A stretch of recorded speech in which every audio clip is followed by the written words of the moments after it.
Patients. The FDA approved a first-of-its-kind drug for the treatment of melanoma. Moffitt Cancer Center right here in Tampa took part in the clinical trials leading up to the approval. Tonight, we are taking action for your health, showing you how one lead Moffitt investigator says this is one of the most important cancer breakthroughs in years. Susan Steele's life has been all about numbers. 6 years battling deadly metastatic melanoma, 5 clinical trials, a 6 to 15% chance of survival, and hope nearing 0. I had no other options.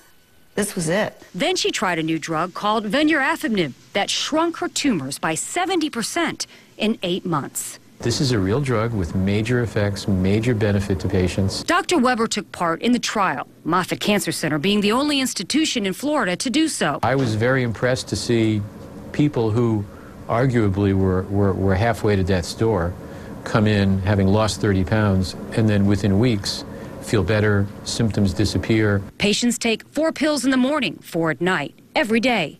The pink pill goes after a specific genetic mutation in a tumor that makes the cell grow out of control.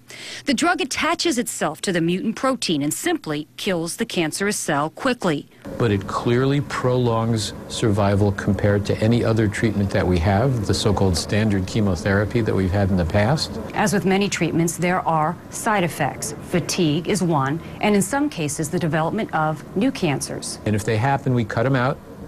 It happens anywhere from 20 to 25% of the patients.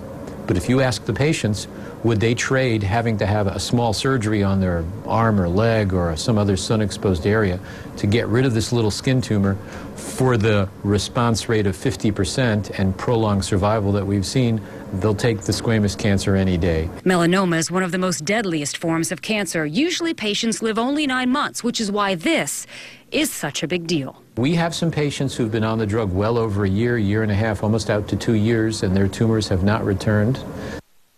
Well, the Food and Drug Administration approved both a genetic test and the drug at the same time this week. Dr. Weber says physicians at Moffitt will start being able to write prescriptions for the drug in about 2 weeks. That's good news for a lot of folks.